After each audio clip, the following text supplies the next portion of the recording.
Alors, Jean-Marie est mort. Et cette mort a été fêtée par la foule en délire, démocratique, libre, civilisée, humaniste, qui dansait et chantait sur cette dépouille encore tiède, en total irrespect de deuil de sa famille.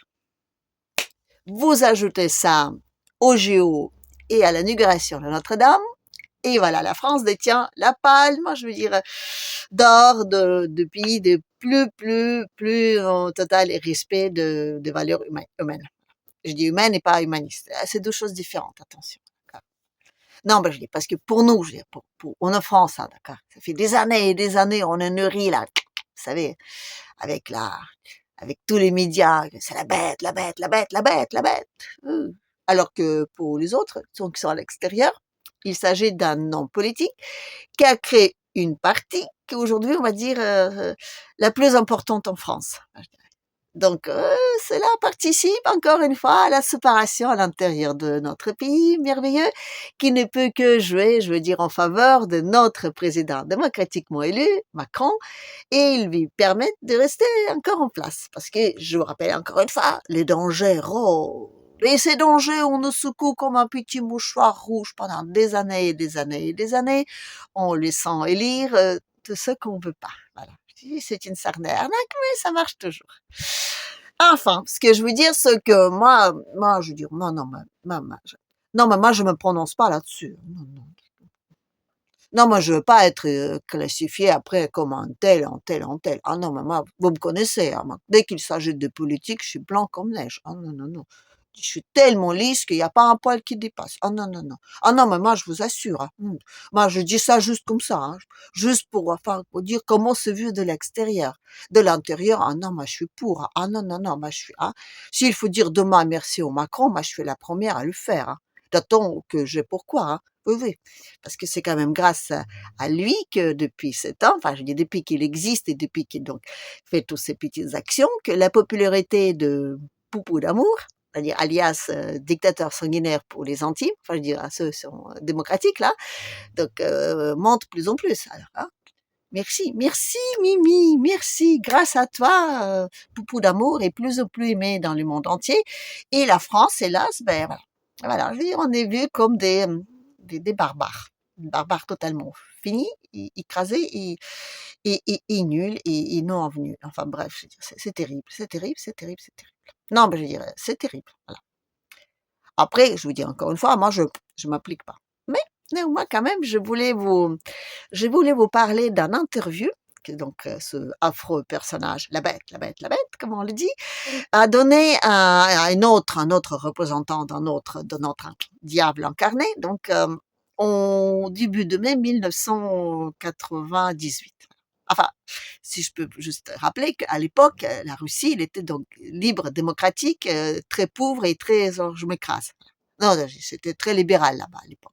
Donc on va dire que il a donné son interview, on dirait un pays encore, enfin c'est une interview qui était quand même mise dans les oubliettes parce que ce qu'il a dit, ça n'a pas plu. Voilà. Je parle de Jean-Marie. Voilà. Jean-Marie a donné un interview à un journaliste russe début du mois de mai en 1998. Et je voulais vous en parler. Non, parce que c'était intéressant. Parce qu'aujourd'hui, vous voyez, Jean-Marie, il est un tout petit peu, comment dire, il est vu là-bas je veux dire, son copain Jirinovski. Jirinovski aujourd'hui, les Russes disent que c'est un prophète. Et on dit que Jean-Marie, il avait aussi, comment dire, des petits, comme ça, visions prophétiques. Voilà. Et donc, cette interview, il en fait partie de ces prophéties. Alors, je vais vous en parler. Donc, j'ai pris quelques petites notes. Voilà. Donc, ben, au début de 98, enfin, je veux dire, au début de mai, la première question que le journaliste lui pose, c'est voilà. Vous voyez que chez nous, en Russie, on vous présente comme, je veux dire, l'afro-jojo, je veux dire, le fascisme, le nationalisme, le séparatisme, enfin, je veux dire, plus pire que vous, ça, je veux dire, ça n'existe pas. Que pensez-vous? Alors, il dit que oui, le nationalisme, aujourd'hui, effectivement, représente un certain danger parce que c'est une réaction naturelle par rapport à la prise de pouvoir globaliste et l'organisation du monde sous la gouvernance d'un pouvoir unique, supranational, d'une petite élite de bourgeoisie financière. En 1998. Voilà. À cette époque-là, Jean-Marie disait que c'est contre ceci que je lutte. Voilà.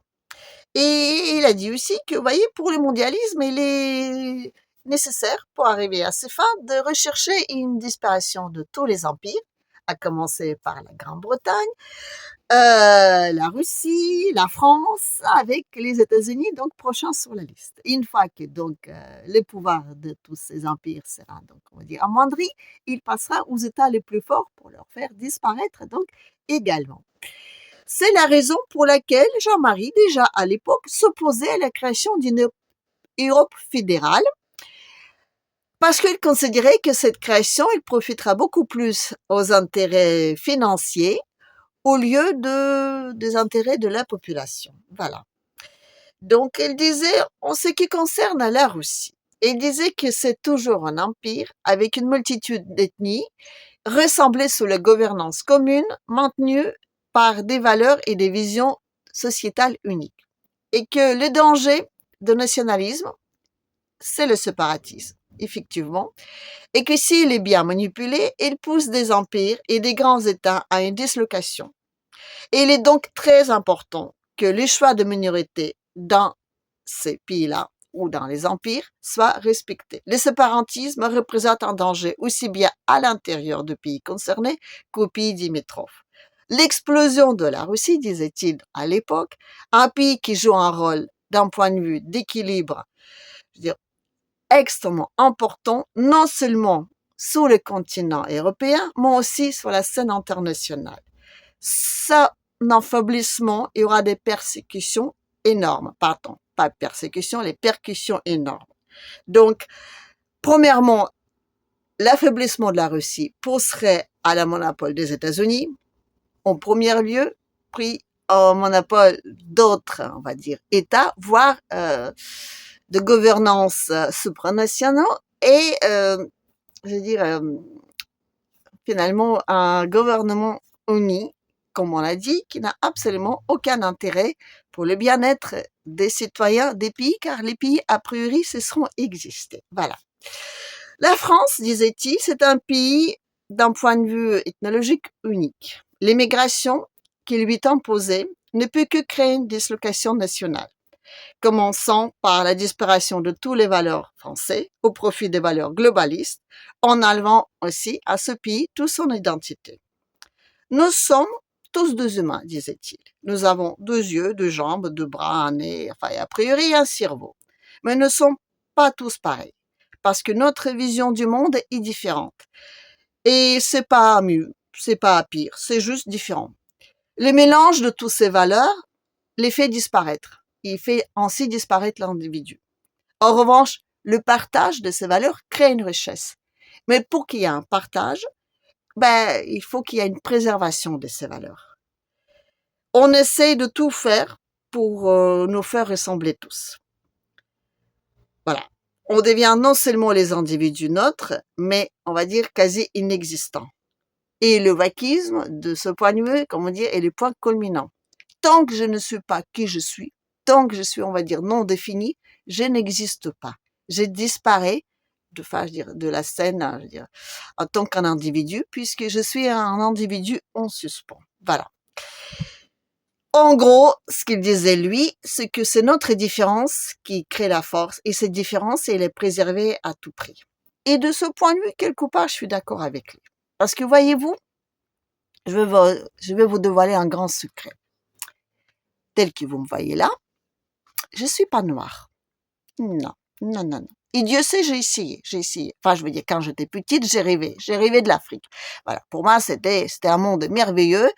Alors, je m'endormais sous le conte de la rivière Limpopo et de ces animaux magnifiques. Et pour moi, je veux dire, la petite chanson de Chunga Changa, enfin, je veux dire, l'île merveilleuse où il fait toujours beau, les soleils est bleu et les bananes et des noix de coco poussent sur des arbres, on a juste, comment dire, à tendre les mains. C'était, je veux dire, pour moi, c'était le paradis. Voilà. Et quand j'étais toute petite, figurez-vous, j'ai essayé donc de me transformer. Voilà. J'ai pris les cirrages noirs et je me suis tartiné le visage. Voilà. Je raconte pas la gueule de ma mère quand il m'a vu. Enfin, ah oui, ça a pris beaucoup de temps à nettoyer tout ça. Et j'ai appris aussi que, par exemple, le cirage, il partait beaucoup moins bien autour des yeux et sur les, voilà. Donc pendant plusieurs jours, j'allais à l'école avec des cernes pas possibles, avec une jolie petite moustache. Non, mais c'était dramatique, voilà. Et donc, à l'époque, j'ai appris que ma transformation, ça, je veux dire, c'était pas pour aujourd'hui. Après, figurez-vous, mon histoire de serrage, on va dire, ça peut-être pas m'a appris suffisamment de choses. Parce qu'il y a encore quelques mois, je suis allée à Hammam, donc au Barbès, et j'ai vu une fille, enfin une Africaine, se tartiner les visages avec du curcuma. Alors, je bien sûr, je pose la question, pourquoi est-ce qu'il fait ça? Il dit que c'est très très bien pour la peau, que ça la nourrit, que ça apporte beaucoup de vitamines, que ça, je dis que ça l'hydrate et en plus, ça l'illumine. Alors bien sûr, moi, je vais faire pareil, plaf, plaf, plaf, plaf, plaf, plaf, plaf, tout ça. Je vais me rincer les mains et oups, ça part pas. Voilà, donc oui, c'est pareil, j'ai pris beaucoup, beaucoup de temps d'enlever la couleur orange sur ma peau. Voilà. Non, mais ce que je veux dire, c'est que, vous voyez, c'est juste une petite détail que j'ai omis dans cette affaire, ce que la fille, elle, je dirais, elle n'avait pas la même couleur de peau à la base que moi. C'est comme ça, on n'y peut rien. C'est pas mieux, c'est pas pire, c'est comme ça, c'est différent. Elle, elle peut se tartiner les visages avec du curcuma, moi, je ne peux pas. Voilà. C'est vrai, pendant des années et des années, on disait qu'il était raciste. Enfin, je veux dire, Jean-Marie. On disait qu'il était raciste, xénophobe, enfin, bref, il parlait de la différence. Des différences beaucoup plus que des ressemblances. Mais c'est vrai, quoi. Excusez-moi, mais, voyez, ça. Bonjour les enfants. Et ça, bonjour les enfants. C'est pas la même chose. Et de montrer ça, c'est pas plus raciste que de montrer ça. Hein. Parce que finalement, à la base, ils sont pareils. Enfin, je veux dire, c'est deux chaussettes, voyez. Et même si on parle pas de chaussettes, je veux dire, si on parle d'un être humain, c'est pareil. Voilà. Elle et elle, enfin, je veux dire, pas elle et elle, mais enfin, je veux dire, moi et une femme africaine, noire, nos os, c'est de la même couleur. On est blancs tous les deux à l'intérieur. On a du sang qui est de la même couleur, on a le cœur qui bat dans le même endroit et on a les cerveaux, comment dire, qui se trouvent plutôt dans le cerveau et pas dans les chaussettes. Ah, pardon, excusez-moi les filles. Oui, d'accord. Ce que je veux dire, c'est que on est pareil, mais on est différent.